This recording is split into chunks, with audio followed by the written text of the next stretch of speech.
Good evening to you. Thank you so much for tuning in to KUTV Weekend Live on this 29th day. Well, how so time flies, right? Some few days to December, Christmas, New Year things. But I'm glad that you tuned in here. We have a lot of stories lined up for you to get you informed. But first, let's get an introduction.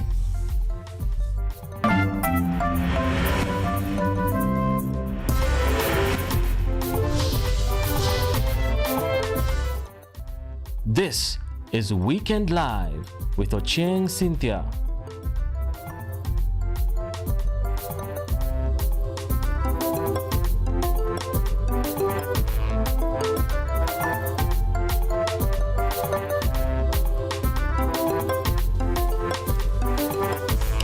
Well, Naomi Ombui rather is joining us for the sign language interpretation. But remember that this broadcast is also live across all our socials. On YouTube, it's KUTVNEWS Kenya. On X, it's KUTV_Kenya. My name is Ochieng, Cynthia, and let's get started. Now, President William Ruto inaugurated Yusuf Haji Girls School in Masalani Town, Garissa County, handing over a new school bus in addition to the laying of foundation stone for the institution's second phase expansion. Ruto stated that the government has increased the education budget from 500 billion in 2022 to 702 billion in order to strengthen learning infrastructure. He further highlighted that this investment has facilitated the recruitment of 100,000 teachers and enhanced funding for tertiary institutions, underscoring the importance of equipping Kenyans with high-quality skills for national development. From Kutv, iron sheets and timber, but defined. Nataka niwahakikishie ya kwamba hakuna sehemu ya Kenya itawachwa nyuma katika maendeleo ambayo tunaendesha, ya barabara, ya stima, affordable housing, ya masoko na ile kazi yote ambayo tuko nayo. Kwa hivyo mimi nataka niwaeleze watu wa sehemu hii. Nyuma pale ilisemekana this is a low potential area. But I want to assure you, in the program that we have, in the development of water harvesting and storage infrastructure that I have committed myself to, and I am very clear that the 50 mega dams, there are 1,000 other dams that we are going to build is for purposes of harvesting water, storing water, and turning the northern Kenya from a low potential area to a high potential area. Moving on, Public Service Cabinet Secretary Geoffrey Ruku has criticized opposition leader Rigathi Gachagua following the Mbeere North by-election loss, saying the result rejects divisive politics. Speaking in Suneka, Kisii County, Ruku said voters favored unity over confrontation, dismissing Gachagua's self-proclaimed Mount Kenya kingpin title. He accused some leaders of exploiting regional identity for personal gain and praised Mbeere North residents for political maturity. Ruku urged youths not to be manipulated, called for national unity, and reaffirmed the government's commitment to service delivery and development under President Ruto.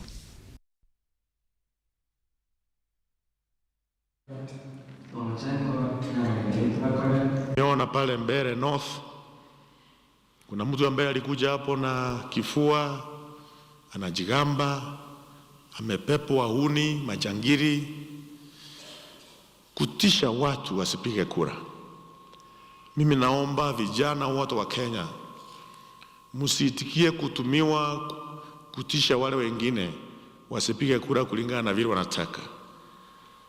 Na wale ambao wanajipiga kifua, jameni, Wakenya wanataka maendeleo. Wakenya wanataka kujua utawafanyia nini. Masomo yao iko namna gani? Stima iko namna gani? Maji iko namna gani? Hospitali ziko namna gani? Ama namna gani? Ama mnataka kusikia mimi nimetoka Mbeere, mimi ni Mkisii, mimi ni Mjaruo, mimi ni yule mwingine? Hakuna haja. In other news, Youth Affairs Cabinet Secretary Salim Voria has urged Kenyan youth to reject politicians who exploit them to fuel violence for personal gain. Speaking at Daystar University during the 5th cohort of the President's Fellowship and Chindaria Legacy Award 2025, Voria encouraged young people to embrace development opportunities instead of being lured into political chaos. He noted that leaders have long misused youth and called for such politicians to be voted out in 2027. Speakers from MKU and Global Peace Foundation also urged beneficiaries to apply their skills for community impact. So it's an We also have few people whose dreams, whether political or economic, have gone down, and they want to use the youth to inspire their careers. The youth, I want to tell you, even if you wanted to be a politician, you go to politics with a track record, not through violence. Some of the people who engage our youth on incite them to violence, they have already arrived at their destination. They have achieved something in life. Young people, you haven't achieved your dream. Please be very careful so that the people who have had shattered dreams do not use you to resuscitate their political or any other dream.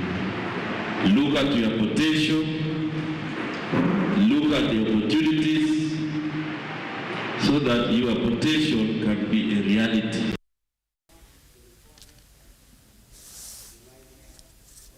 Meanwhile, Game Member of Parliament Elisha Odhiambo and Ugenya Member of Parliament David Ochieng have called on leaders and Kenyans to end political violence, saying it undermines democracy.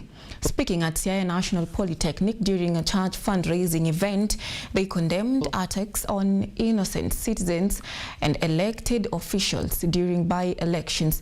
Odhiambo highlighted the need for prayers in Kasipul, while Ochieng emphasizing the need politics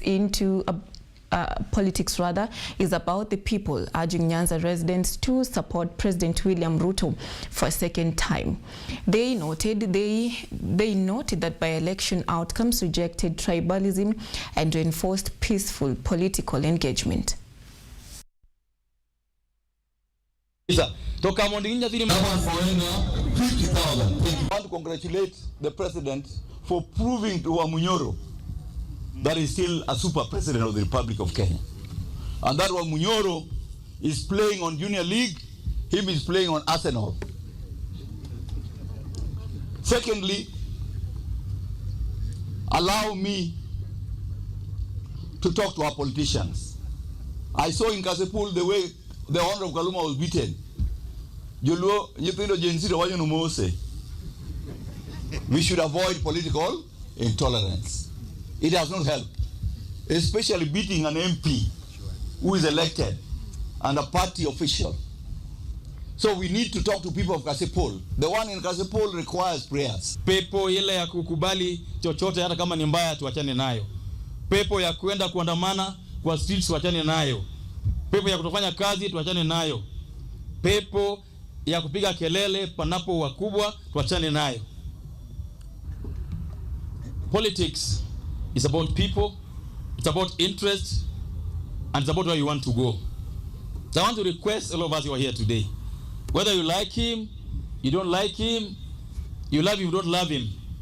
I, David Ochieng, doesn't see today, after the death of our beloved leader Raila Amolo Odinga, how we'll move forward as a community without pulling back behind the tent, telling each other that, you know, we must talk to each other, we must plan. The judiciary is calling for greater compassion and support for former inmates as they reintegrate into society, warning that stigma and rejection continue to hinder successful rehabilitation. The appeal comes during a festive season visit by Nanyuki Law Court officials to Nanyuki GK prisons, where they distributed gifts to inmates.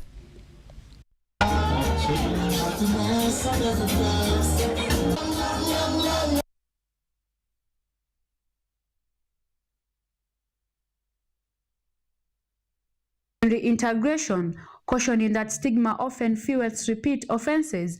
During the visit, officials highlighted ongoing rehabilitation programs aimed at equipping inmates with skills necessary for a successful return to society.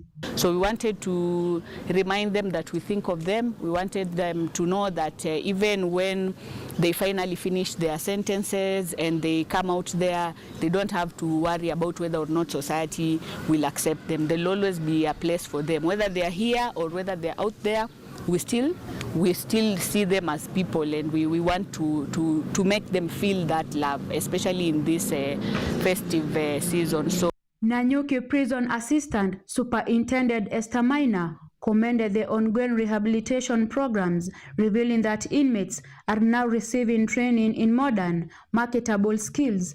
The initiative aims to enhance employability and ease the reintegration process once the inmates are released. Pia tukirudi katika wafungwa wetu, tunaendelea kuomba the society waweze kuwakubali wakimaliza vifungo vyao, kwa sababu hapa tunawafunza kozi mingi sana, bearing in mind kwamba some of them waliingia kwa crimes juu ya kukosa riziki na kukosa skills. So tunawapea skills mzuri sana hapa, kushuka nywele, kushona nguo, ukulima. So wakija pale nje mwakubali. Officials urge continued community support, reduce stigma, and stronger family involvement to aid former inmates' reintegration. They emphasize that acceptance restores dignity, lowers crime, and improves public safety. The judiciary and prison officials called on Kenyans to offer empathy, encouragement, and practical support to promote a safer, more inclusive society. Linda Nzilu, KUTV. Thank you, Linda. And with that report, we take our first commercial break. We'll be back with more stories. Stay tuned.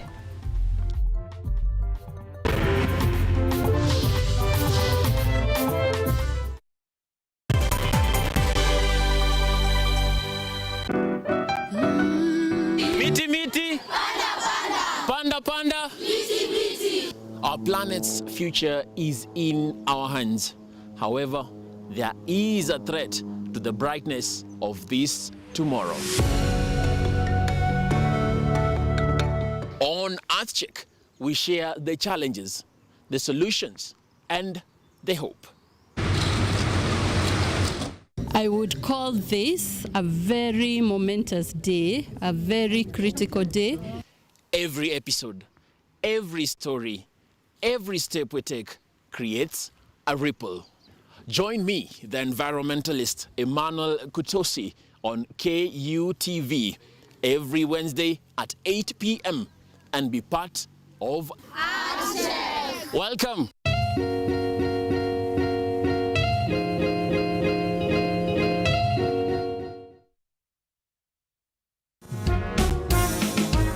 A new era, a new people. This is the Law Matters Show.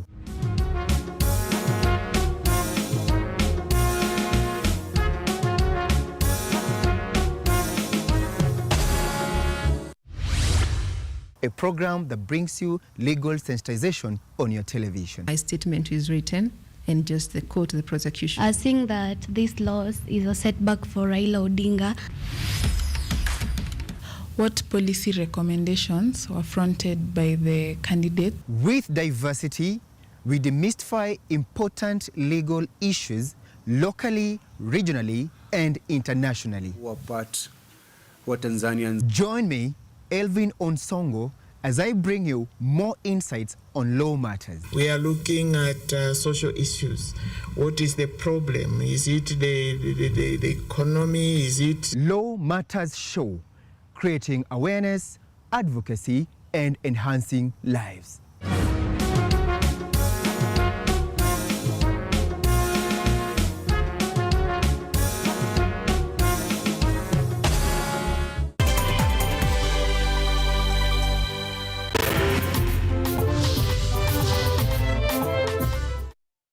You are watching Weekend Live with Ochieng Cynthia.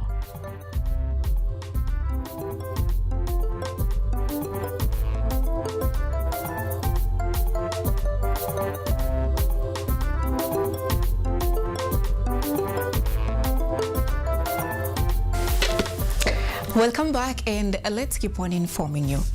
The Technical University of Mombasa has marked a historic milestone by launching its first ever School of Medicine as it graduated 3,281 students during its 12th graduation ceremony. Vice Chancellor Professor Laila Abubakar said the development aligns with the year's theme of harnessing technology for sustainable future. She highlighted TUM's growing research profile, key innovations, and a forthcoming Center of Excellence supported by the African Development Bank. The School of Medicine, the first in Mombasa County, has admitted 60 students. Student leaders urged graduates to remain resilient, adaptable, and community-focused.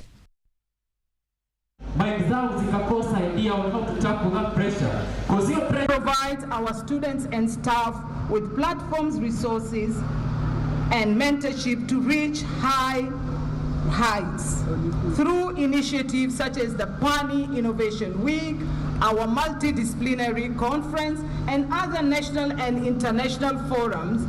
But full of possibilities, let us remain open, adaptable, and determined. Opportunity often hides behind discomfort, and let us be kind of graduates who lift others as we rise. The government says it will fully comply with the Korugoya High Court ruling suspending the direct settlement system KUTV payments model for 6 months to allow nationwide public participation.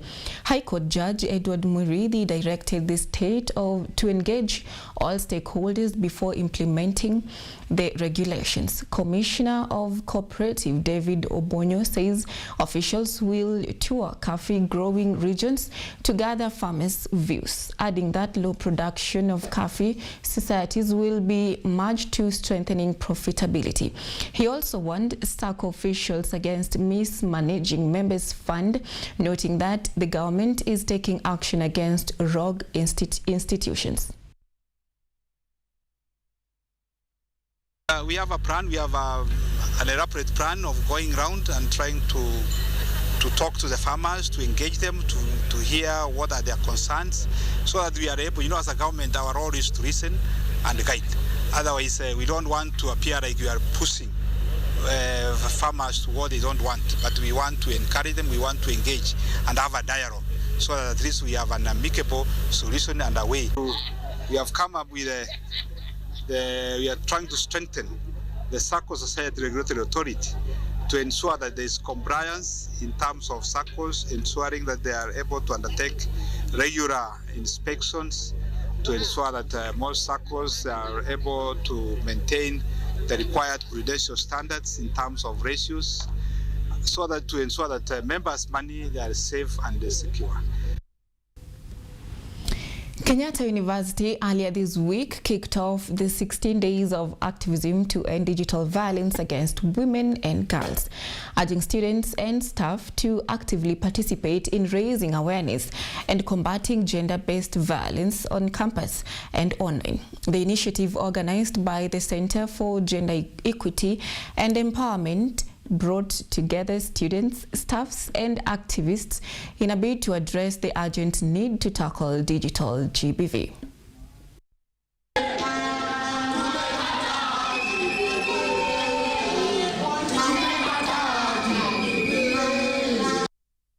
Kenyatta University has reaffirmed its commitment to providing a safe learning environment for students and a safe working environment for staff. This was during the launch of the on-campus 16 Days of Activism Against GBV drive. The launch was organized by the university's Center for Gender Equity and Empowerment. Students were urged to actively engage in conversations on digital safety, with speakers noting that while progress has been made, addressing gender-based violence requires continuous feedback from the university community to identify gaps and improve interventions. Our laws, the country laws, requires you as a victim to go and talk. And remember, you have been affected and you are required to go and talk. What are you going to talk? And in fact, they start interrogating you in a manner to indicate that they want to know more so that they can enjoy your conversation. Now we must change that perspective. We are going to have a platform that is going to improve communication, and that communication must come from each one of us and every one of us. The activism period will feature various activities, including creative initiatives encouraging students to use their talents to produce impactful content and address digital violence. As part of the launch, 1, 2, 3, a creative competition was unveiled, with the winner set to win 75,000 shillings. Organizers hope the competition will inspire students to develop innovative campaigns and content that amplifies the message of safety and empowerment. Guest speaker Jack Injeri, a creative strategist at Snake Nation, stressed the importance of involving the wider community and ensuring safety in online spaces.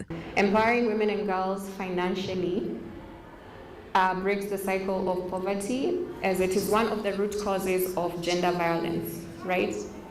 And when we are able to make women find a way to empower themselves financially and become less dependent to these violence perpetrators, it makes it a more sustainable approach to create safer, equitable communities, and also helps us expand from this GBV, which should not be happening, in my opinion. Professor Caroline Dhurua, representing the Vice-Chancellor Professor Paul Wainaina, reminded participants that technology should be leveraged responsibly to benefit everyone without causing harm. We live in an era where technology has become an indispensable part of our daily lives and our university experience.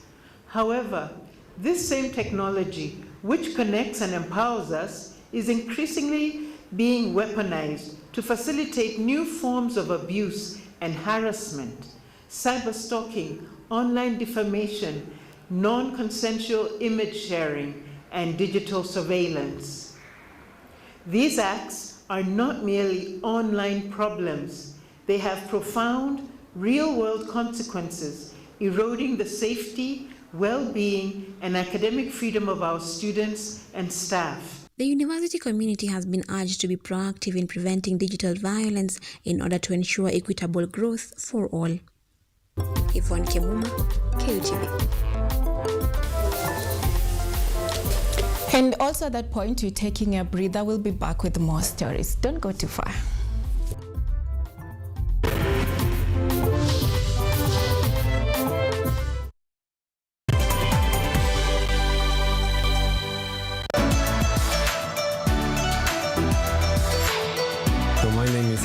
I'm Associate Professor in the Institute of Philosophy of Jagiellonian University in Krakow, Poland, and I'm the main coordinator of the Cafe project, which is being here hosted by Kenyatta University.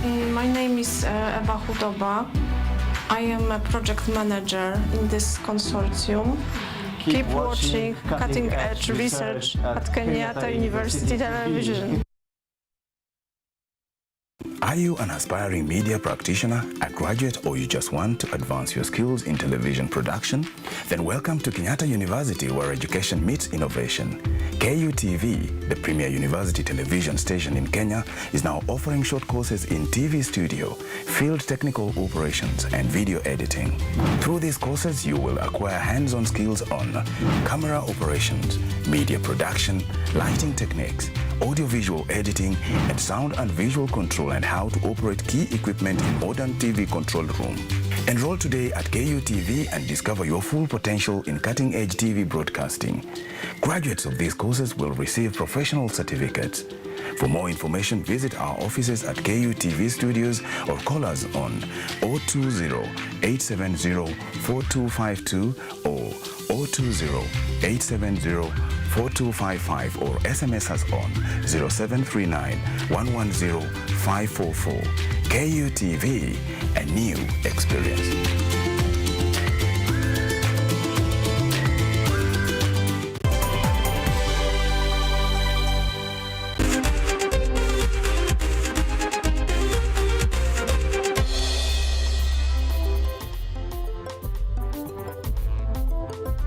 You are watching Weekend Live with Ochieng Cynthia.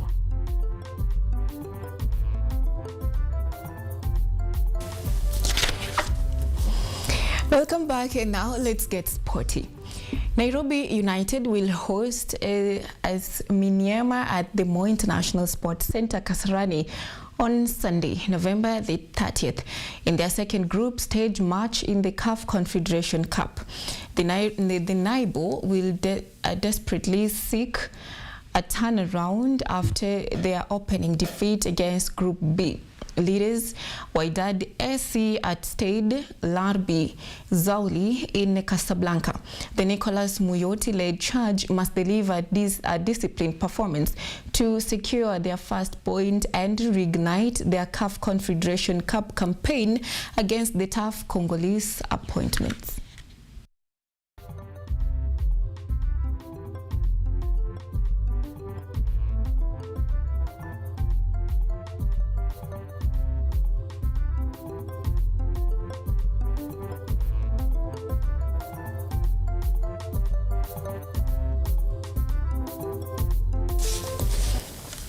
And CAF Diaspora Tour for the Total Energies CAF Africa Cup of Nations Morocco 2025 got off to a successful start, attracting top African legends including Alex Song, current star Alex Iwobi, Ghanaian music icon Stonebwoy, Nigerian artist Odumul, and former Arsenal Vice Chairman David Den. The event, held in the heart of London in Piccadilly Circus, is part of a two-city tour that will move to Paris next week. The tour will take place in Paris on the 3rd and the 4th of December, with the original AFCON trophy present on the 3rd of December at Palais de Tokyo for the opening ceremony before returning to Morocco on the 4th of December for the Total Energies AFCON 2025 Trophy Tour.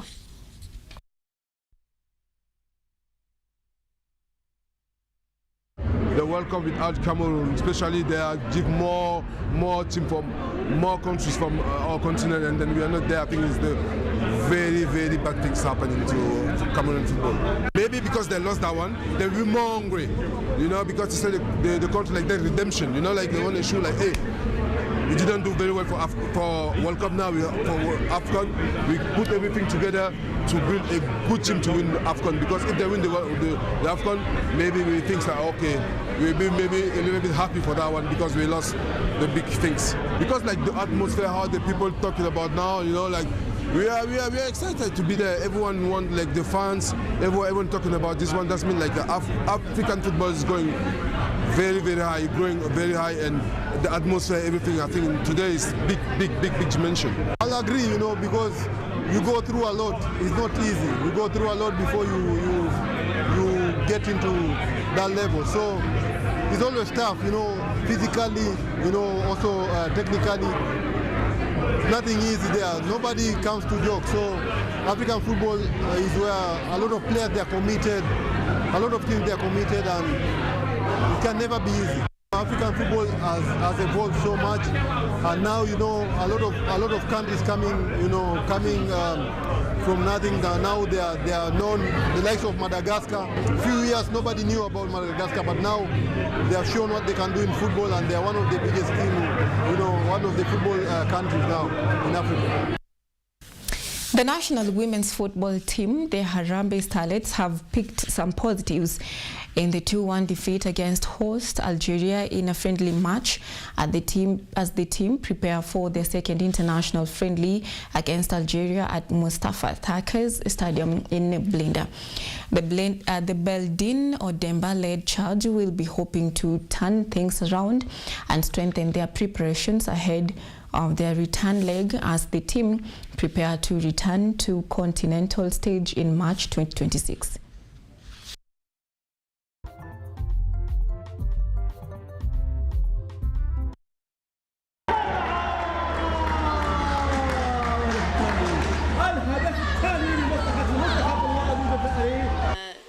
Lose, but hii ni learning moment, but tuko sure next time tumeona makosa yetu na tunaenda kurekebisha.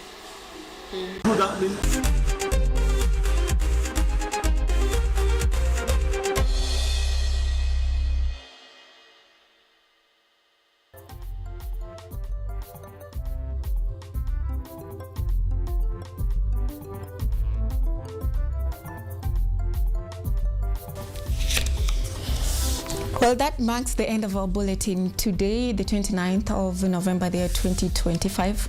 Many thanks to my producer, Yvonne Okwara, and I beg your pardon, Yvonne Kemuma.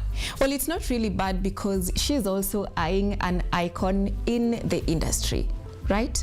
Yes, and also to my director, Mr. Kimani James Baraka, who is also signing out today as the director here at KUTV. It was indeed a pleasure working with you. So many people have learned from you and they still continue to learn from you, even when you're not here, because that is the icon that you have grown to be.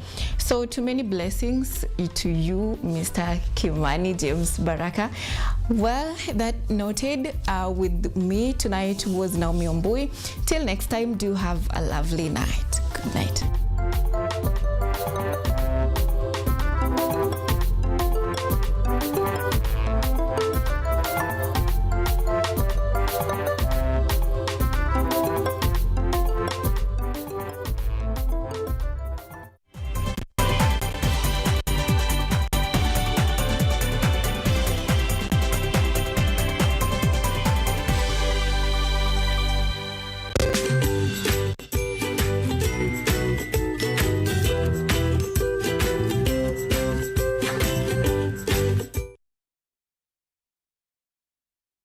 Are you an aspiring media practitioner, a graduate, or you just want to advance your skills in television production?